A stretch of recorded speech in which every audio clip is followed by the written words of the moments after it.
Hello friends, good evening. Welcome back to our channel granny's kitchen. ఈరోజు meal maker rice lunch బాక్స్లోకి ఎలా prepare చేసుకోవాలో చూపిస్తాను. Early morning ఇంట్లో కూరగాయలు ఏమీ లేకపోయినా, టైం లేకపోయినా కొన్ని మిల్లీ మేకర్లు వేసి ఈ రైస్ చేయండి. చాలా టేస్టీగా ఉంటుంది. లంచ్ బాక్సెస్ ఖాళీగా రావడం ఖాయం. డెఫినెట్గా ట్రై చేయండి. వీడియోలోకి వెళ్ళే ముందు మీలీ మేకర్లో హెల్త్ బెనిఫిట్స్ ఏంటో చూసేయండి. ముందుగా అరకప్పు మీలీ మేకర్ని నానబెట్టుకుని పక్కన పెట్టుకున్నాను. హాట్ వాటర్లో 10 minutes నానబెట్టుకుంటే సరిపోతుంది. ఇప్పుడు సన్నగా కట్ చేసి పెట్టుకున్న బీన్స్, పచ్చిమిర్చి, ఉల్లిపాయ, కరివేపాకు, క్యారెట్ యాడ్ చేసుకోండి. ఉంటే క్యాబేజీ కూడా యాడ్ చేసుకోండి, లేకపోతే స్కిప్ చేసేయండి. ఇప్పుడు నానబెట్టుకున్న మిల్లీ మేకర్ ఎటువంటి వాటర్ లేకుండా స్క్వీజ్ చేసి మిక్సీ జార్లోకి యాడ్ చేసుకుని కోర్స్గా బ్లెండ్ చేసుకోండి. అలా బ్లెండ్ చేసుకుంటే కైమా లాగా వస్తుందన్నమాట. ఇలా వేస్తే కనుక రైస్లో చాలా టేస్టీగా ఉంటుంది. పిల్లలకి హెల్త్కి కూడా చాలా మంచిది మీల్ మేకర్. చూడండి, వాటర్ లేకుండా గ్రైండ్ చేసుకుని పొడి పొడిగా పక్కన పెట్టుకోండి.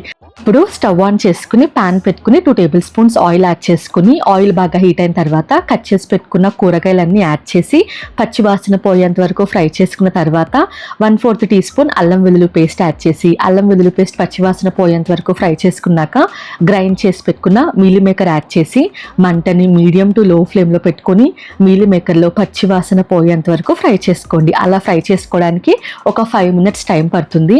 5 నిమిషాలు పచ్చివాసన పోయేంత వరకు ఫ్రై చేసుకున్న తర్వాత మీ టేస్ట్కి సరిపడా ఉప్పు, 1/4 teaspoon పసుపు, 1 teaspoon కారం యాడ్ చేసుకోండి. కారం మీ పిల్లలు తినే తగ్గట్టుగా యాడ్ చేసుకోండి. కారం ప్లేస్లో మిరియాల పొడి కూడా యాడ్ చేసుకోవచ్చు. 1/2 cup ఉడికించుకున్న రైస్ యాడ్ చేశాను. రాత్రి మిగిలిపోయిన అన్నమైనా పర్వాలేదు, అప్పటికప్పుడు వండుకున్న రైస్ అయినా పర్వాలేదు. రైస్ యాడ్ చేసుకుని మంటని హై ఫ్లేమ్లో పెట్టేసి బాగా మిక్స్ అయ్యేంత వరకు మిక్స్ చేసుకోండి. బాగా మిక్స్ చేసుకున్న తర్వాత 3 minutes హై ఫ్లేమ్లో బాగా ఫ్రై చేసుకుని దింపే ముందు సన్నగా కట్ చేసి పెట్టుకున్న కొత్తిమీర యాడ్ చేసేసి బాగా మిక్స్ చేసుకుని వేడివేడిగా సర్వ్ చేసుకోండి. చాలా టేస్టీగా ఉంటుంది.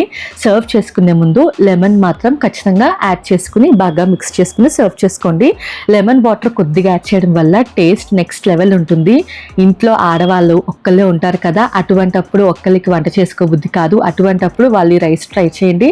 వాళ్ళ ఫేవరెట్ లిస్ట్లో ఈ రైస్ కూడా చేరిపోతుంది. అంత టేస్టీగా ఉంటుంది. ఎక్కువ టైం ఏమీ పట్టదు. 10 minutesలో ప్రిపేర్ చేసుకోవచ్చు. ఖచ్చితంగా ట్రై చేసి ఎలా వచ్చిందో కామెంట్ సెక్షన్లో కామెంట్ చేయండి. ఇటువంటి మంచి వీడియోస్ కోసం నా ఛానల్ని సబ్స్క్రైబ్ చేసుకోండి.